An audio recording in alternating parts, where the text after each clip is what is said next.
Você já se sentiu frustrado com o crescimento espiritual e numérico da sua igreja?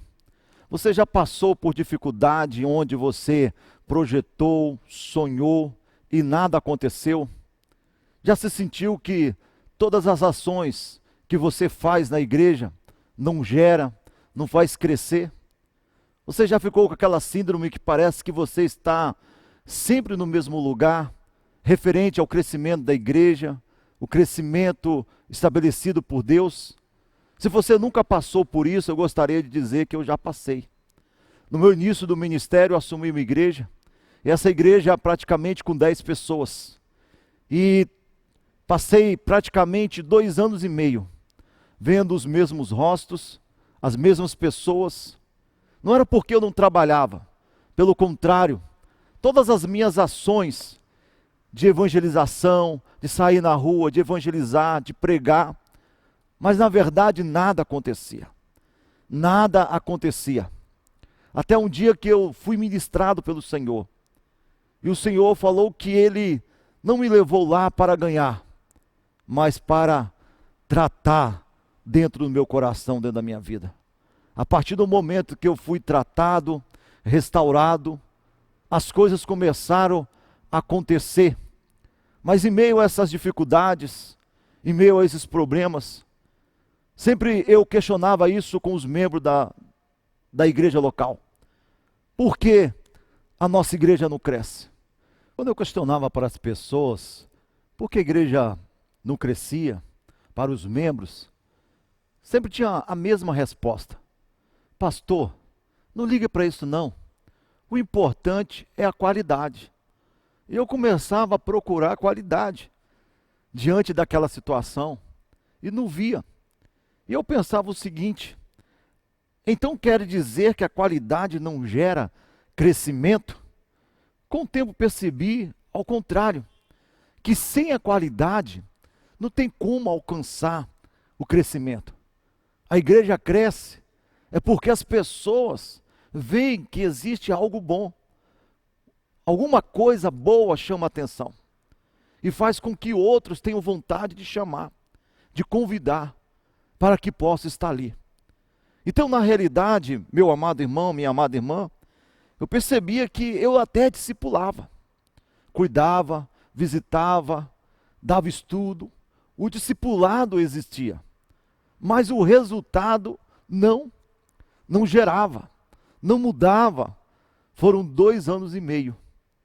Saía da igreja, frustrado, muitas vezes ia para o quintal chorar e falava com Deus: Senhor, o Senhor errou, eu não tenho chamado, eu não tenho vocação, eu não consigo fazer essa igreja acontecer.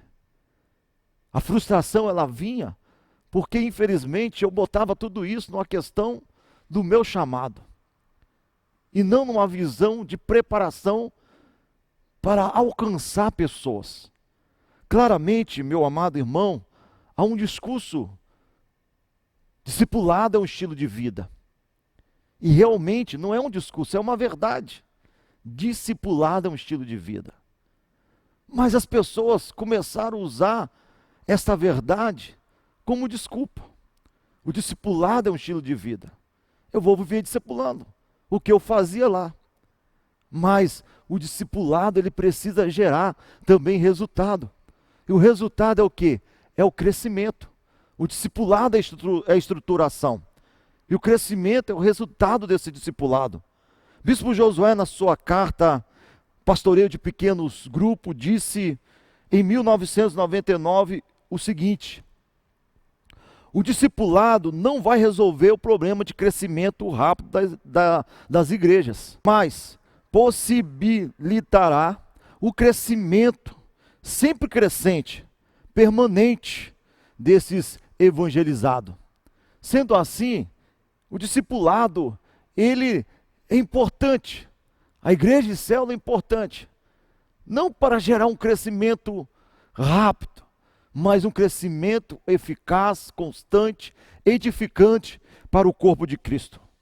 Discipulado, ele tem que estar equilibrado, com a questão do crescimento. Esta era a mensagem de Jesus.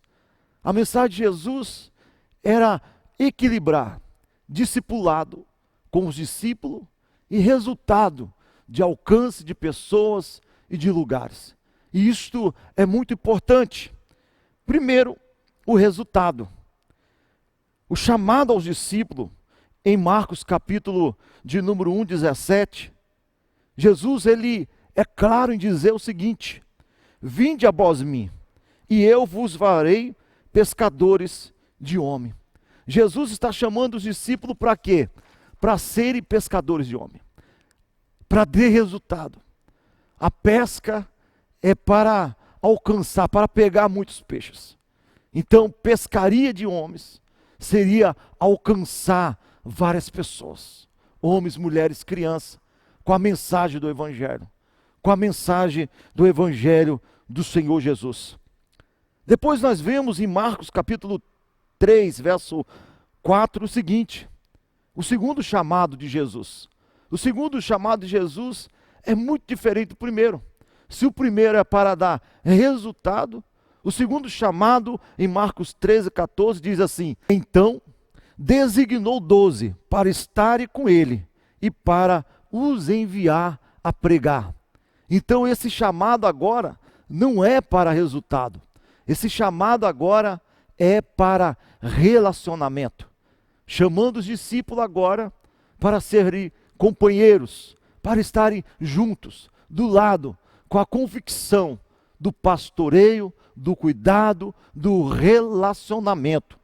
Então nós percebemos que a igreja precisa manter este equilíbrio, né, entre discipulado. O que é discipulado? Relacionamento, ensino, aprendizagem. Então, e também preparar esse discipulado para dar resultado, para alcançar vidas, para alcançar pessoas.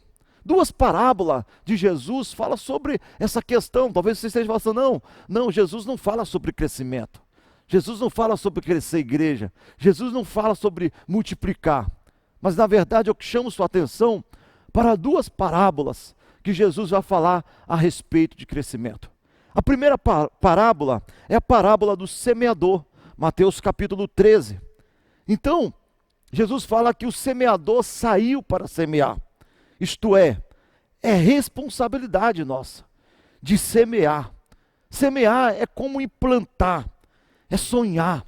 Porque o agricultor ele lança semente, sonhando numa boa colheita, numa grande colheita, com fé, com coragem, com determinação. Semear é a parte mais dura para o produtor, principalmente na época de Jesus. Por quê? Porque ele tinha que sair da sua casa todos os dias cedo, mexer com a terra, trabalhar com a terra, suar a camisa, machucar suas mãos, se esforçar para mexer ali a terra, cavar. Então, semear, na verdade, principalmente na época de Jesus, era a parte mais dura, porque ali só tinha um campo, não existia nada, e ele precisa se esforçar o máximo para iniciar, lançar semente, começar. Então nós vemos isso claramente, claramente. A maior dificuldade hoje dos líderes é que eles querem colher aquilo que não estão plantando, querem ter uma boa colheita, querem ter um bom resultado, mas infelizmente não estão plantando praticamente nada. Diante disso, amado, semear é ter o bom início. Um bom projeto de célula é aquele que tem um bom início. Tendo um bom início, você terá uma boa implantação. Tendo uma boa implantação, o tempo quem determina é Deus, mas a colheita com certeza será grande na sua vida, porque você semeou, porque você lançou a boa semente. Uma outra parábola também é a parábola dos talentos. Mateus 25, verso 14 ao verso 30, nos traz um pouco também a responsabilidade, o compromisso com a multiplicação que o Senhor colocou nas nossas mãos. Eu quero dizer para você que é muito duro para um pastor, para uma pastora, que recebeu uma igreja de Deus. Porque quem entrega a igreja não é bispo, é Deus. Entregou nas suas mãos. E é muito duro que você vai passando anos e anos e vendo que aquela igreja, ela continua a mesma coisa. Está do mesmo jeito. E o pior, tem outras igrejas que até diminui de tamanho da membresia. E a questão é que Deus confiou ao seu pastoreio. Deus confiou que você poderia multiplicar. Porque a partir do momento que Deus entrega, é porque Ele sabe a sua condição de fazer a igreja do Senhor crescer e multiplicar. Então nós precisamos entender e compreender que no talento, na parábola dos talentos, a contabilidade de Deus, a contabilidade de Jesus, não aceita o igual, não aceita a manutenção, também não aceita a subtração, o diminuir, o reduzir, o tornar-se pequeno. Nessa parábola aqui, não inclui essa matemática. A matemática da parábola dos talentos é a multiplicação, é a adição. Você pode multiplicar aquilo que o Senhor está colocando nas suas mãos. Se você não tiver condição de multiplicar, você pode até somar. Mas é preciso crescer. É preciso que esse sentimento de crescimento, ele esteja dentro de você. Com convicção no seu chamado. Porque Deus, Ele entregou algo na sua mão. E esse algo aí, muito importante. Paulo Mazzoni, ele afirma, as igrejas diferentes, que se destacam em todo o mundo, é porque tem líderes especiais. A igreja de um determinado pastor só cresce quando esse pastor cresce de dentro para fora. Quando esse pastor rompe de dentro para fora. Se está crescendo, diz Paulo Mazzoni, né? É porque algo aconteceu dentro desse líder. Algo aconteceu no coração desse líder que o impulsionou a crescer. Nós vemos então, amado, que o crescimento ele precisa começar dentro do líder, dentro do coração do líder. O líder tem que sonhar, o líder tem que almejar as coisas do reino de Deus, as coisas grandes do reino de Deus, sem ter medo. Às vezes o líder cobra resultado da igreja, mas infelizmente, dentro dele, não aconteceu nada. Está ali tímido, com medo, muitas vezes até acovardado. Cobra resultado da igreja. E só terá resultado a partir do momento que algo acontece dentro desse líder. Foi o que aconteceu comigo, no meu deserto, na igreja de 10 pessoas. Enquanto Deus não mudou nada, enquanto Deus mudou aqui, não mudou, nada acontecia. Mas a partir do momento que Deus mudou tudo, tudo passou a acontecer. Porque precisa mudar dentro do coração do líder.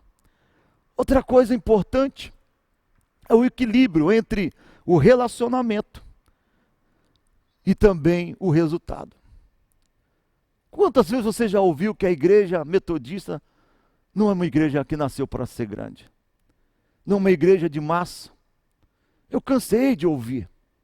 Ah, esquece isso. A igreja metodista nasceu para ser pequena. A igreja metodista nasceu para ser uma igreja pequena. Mas na verdade, meu amado irmão, o metodismo histórico, ele aponta essa questão do crescimento. O metodismo histórico, ele Ele foi o primeiro a introduzir leigos na pregação. Para quê? Para dar resultado. Foi também a primeira igreja a introduzir a pregação ali ao ar livre. Para quê? Para dar resultado. Foi também a igreja que saiu das quatro paredes, com a preocupação de quê?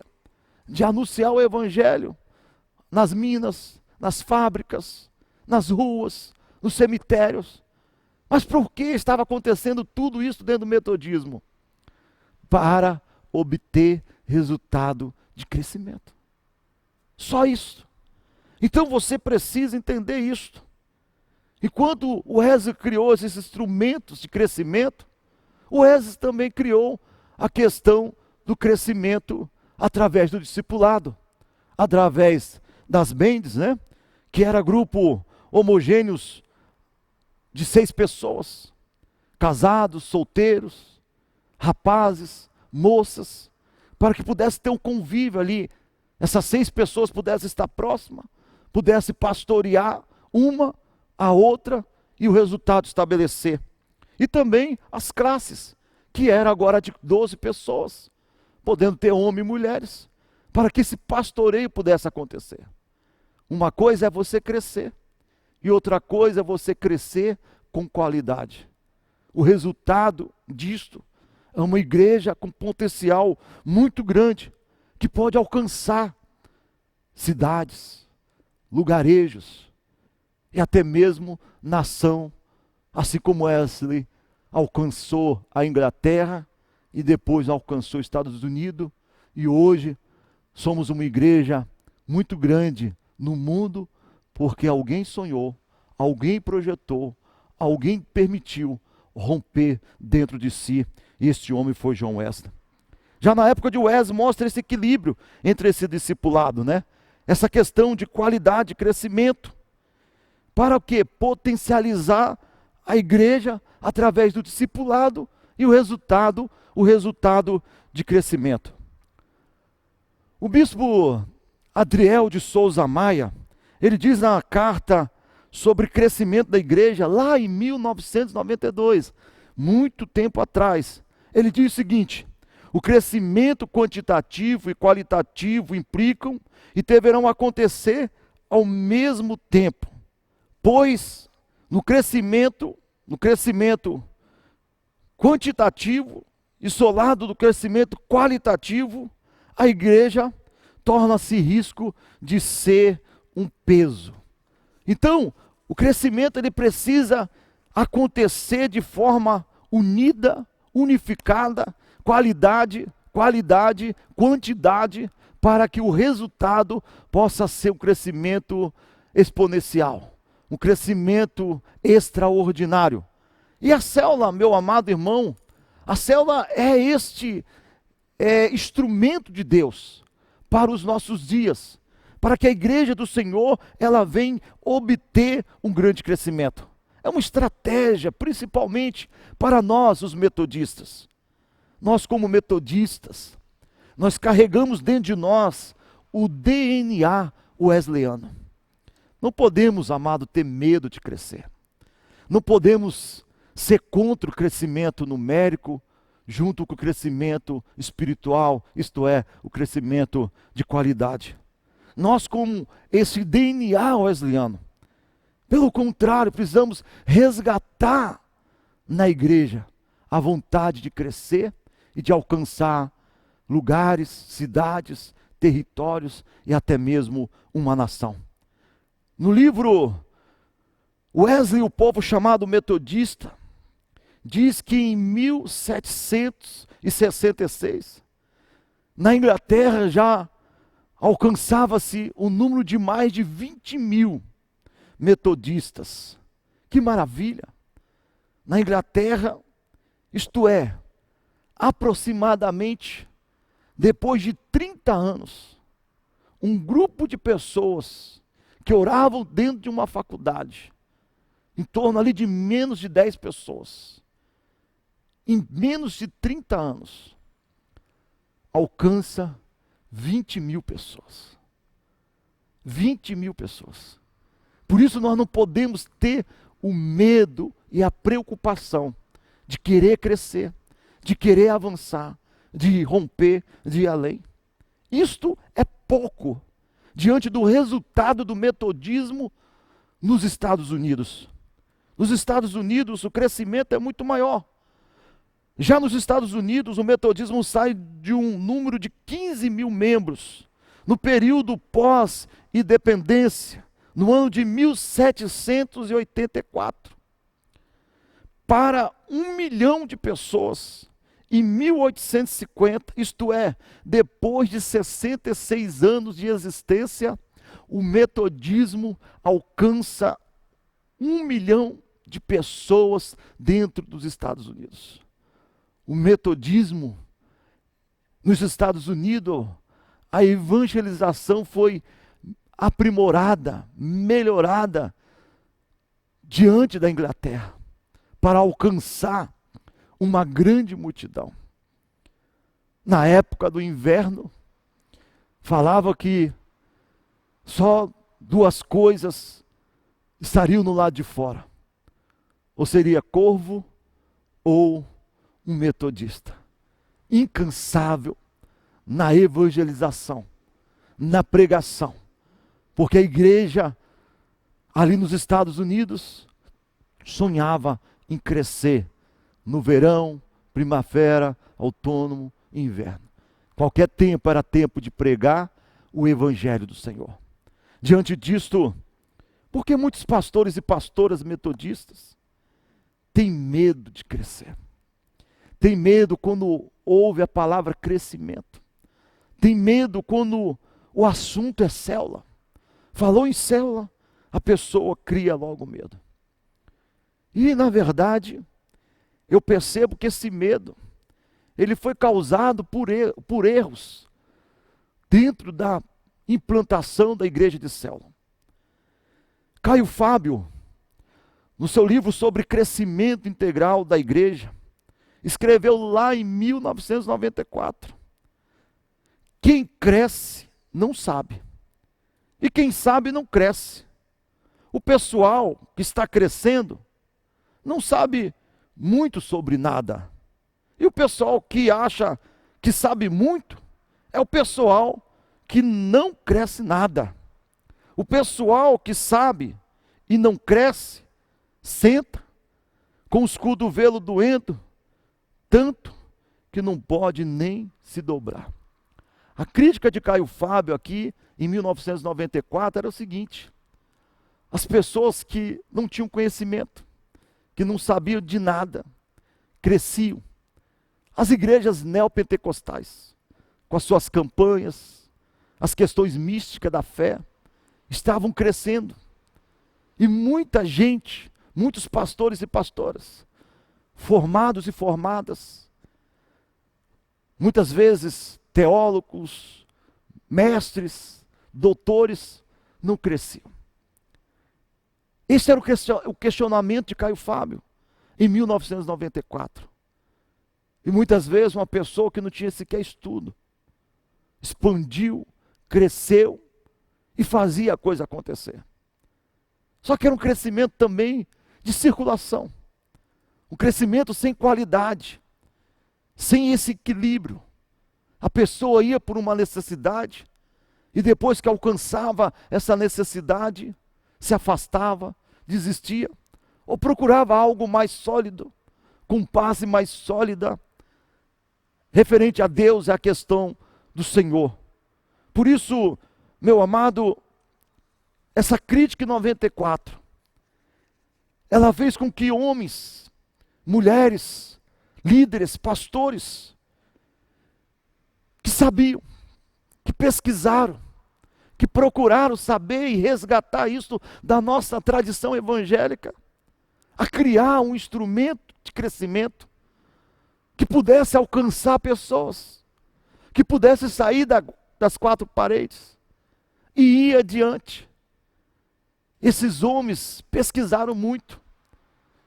Não tem como você falar de célula discipulado se você não estudar sobre o assunto, se você não comer sobre o assunto, se você não vivenciar o assunto. E esses homens quiseram dar uma resposta a esse pensamento de Caio Fábio. colocando uma igreja que venha crescer na quantidade e na qualidade. Homens sábios que foram resgatar o quê? Os pequenos grupos. Antes, fogueirinha, grupos familiares. E que esses grupos teve o seu papel importante, muitas igrejas nasceram desses grupos. Mas essas igrejas estão aí como congregações e igrejas. Mas de repente perdeu aquela dinâmica do crescer, do alcançar. E se tornar apenas um grupo de convivência, de encontro, de bate-papo, de comer uma comidinha, fazer um lanche ali, vamos lanchar. Então a igreja ela foi aprimorando os grupos familiares, as fogueirinhas, e chegaram na questão da célula. Tem gente que apavora quando fala o nome célula. Ah, vou mudar o nome. Não, célula. Pensando na célula do organismo humano. As células que multiplicam diariamente dentro de você. E outras que envelhecem e morrem. A dinâmica da célula ela veio para trazer esse equilíbrio entre resultado.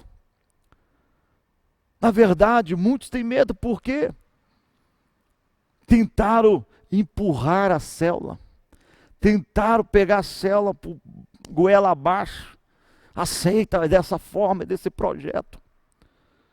E não é assim. A radicalidade na implantação, ela assusta pastores e pastoras. A nossa experiência aqui, na nossa igreja, nós temos demonstrado que é possível, sim, equilibrar a nossa tradição, aquilo que temos como denominação, como igreja em célula. Você não precisa acabar com a escola dominical, você não precisa tirar culto semanal, você precisa incluir, porque nem todo projeto que deu certo numa grande igreja vai dar certo na sua igreja, vai ser eficaz na sua igreja. Você precisa realmente se colocar na dinâmica da fé, de que aquilo funcionou lá. Se eu implantar totalmente como estão me falando, eu posso arruinar uma igreja, destruir uma igreja. Mas eu posso adaptar da melhor forma possível, criando assim resultado eficaz, sem radicalidade. Por isso eu quero colocar essa foto desse pássaro que você está vendo agora. Repare esse pássaro. O pássaro, para voar, ele precisa de equilíbrio. Se der problema nenhuma das asas, ele pode deixar de cair.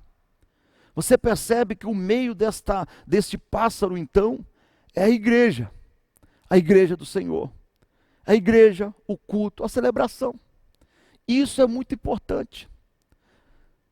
Pastores e pastoras, na implantação de célula, muitas vezes, tiraram o culto semanal. E só perderam com isto. Porque é mais um instrumento, mais uma entrada. Então, a celebração, o culto em si, ele deve existir claramente. Mas você vê que do lado esquerdo tem uma asa, que é a nossa realidade como igreja metodista. Escola dominical. Nós nunca deixamos de ser uma igreja com escola dominical, é mais um instrumento de ensino. Assim como a célula ensina através do pastoreio e do estudo, a escola dominical também ensina, e quanto mais, melhor. Eu sou aluno da escola dominical, professor desde quando me converti. Não abro mão. Os concílios, as sociedades, as programações nossas, os nossos encontros distritais, regionais, tudo isto tem que existir para trazer essa qualidade sólida na igreja. Mas do outro lado, também você pode incluir as ações relacionadas à célula e ao discipulado. Células, escola de líderes, impacto, rede, celulão. Tudo isso funciona aprimorando cada vez mais a igreja do Senhor. Então, meu amado irmão, você, como pastor e pastora, Deus confiou um presente muito grande nas suas mãos. A igreja, o corpo dele. Querendo que essa igreja venha a ser nutrida, cuidada, com zelo, para que ela venha crescer, expandir e chegar a muitos outros lugares. Teria muitas outras coisas para falar sobre a questão de discipulado, de célula, mas infelizmente o tempo não tem como. Mas eu gostaria de agradecer você por ter me ouvido um pouquinho falando sobre as questões de crescimento através do discipulado, da célula, trazendo o equilíbrio, crescer com qualidade. Fique na paz, Deus abençoe, meu amigo, minha amiga, hoje e sempre, em nome de Jesus.